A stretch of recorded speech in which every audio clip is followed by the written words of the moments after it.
Hi, I'm Taylor Davis. I've worked at Atkins Middle School, 6th and 7th grade math for 3 years, and I'm currently at Alderson Elementary, 4th grade math. Today they will be using a strategy called fact or fib, and I would be sure to define what fact or fib means. For our ELL students, it's not as obvious. So they need to use, I interchange and use synonyms like correct, incorrect, false, true, right, wrong. And I always make sure that they're justifying their answers when they decide if it's a fact or fib, to keep them accountable and not just a guess. We can use it as a choose your corner, as a fact or fib showdown, or with technology. I do that to change up the engagement part of it so that they don't get bored with the same strategy. And I use sentence stems to aid them in answering incomplete sentences. So because I want their academic language to be a requirement in this class and an expectation. So that's how I've used it before. With Choose Your Corner, you can have one wall labeled fact and one wall labeled fib. And the students will determine what the statement or the problem is, if it's a fact or a fib.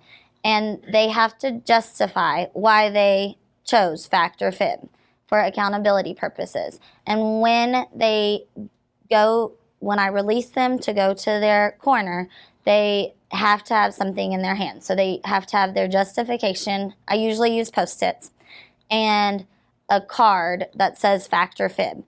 And when they go to their corner, they can't change their mind because they have that card with them.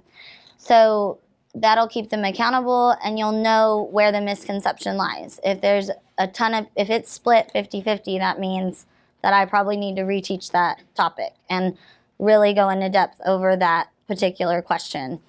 And that's the fact or fib part of the Choose Your Corner. I make sure, because they are getting up and it's a kinesthetic type of activity, they need to have explicit directions and modeling and countdowns, so it's not chaos. So that's what I would recommend with the Choose Your Corner type. With Showdown, the students have a problem that appears on the smartboard, and they have to determine if it's a fact or a fib. I suggest again that they justify, and when they have all come down to have an answer, they give me a thumbs up to let me know they're all ready to show me what they have. I count down and they show me fact or fib on their chest. The reason they're showing me on their chest is so that I see their thinking and not their partners. I want real data when I'm doing this. And then I can have them explain their thinking or their justification and see where the misconception lies. So it can be a quick fix and a good conversation. I could also have students it's pretty much like a think, write, pair, share. So they could also have a discussion with each other and see if they would like to change their answer to a fact or a fib because of someone else's justification. It's a really good conversation piece, and it's another engaging way to use the strategy, fact or fib. With technology, I have used Google Classroom with Google Slides and with Pear Deck. Pear Deck is nice because I can see the responses on the smartboard, and it's anonymous. So we can correct each other's responses when we're looking at it as a whole group. But on my device, I can see who's responded with that response. So a name is attached to it, and I can address that misconception immediately or praise that student for their great justification on fact or fib. And they really can have conversations with this piece at their table groups if it lends itself to that. So I look at that data and I make a quick decision. Am I going to use it as a table group and they can correct each other real quick, or do I need to have a whole group conversation over this? And that's how I've used fact or fib with technology. The reason I use this strategy in a variety of ways is to keep it fresh and engaging for the students.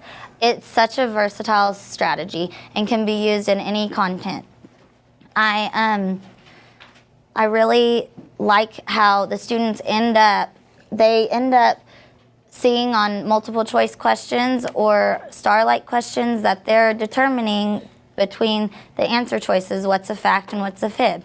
And so it really helps them with test-taking strategies and getting rid of illegitimate answers.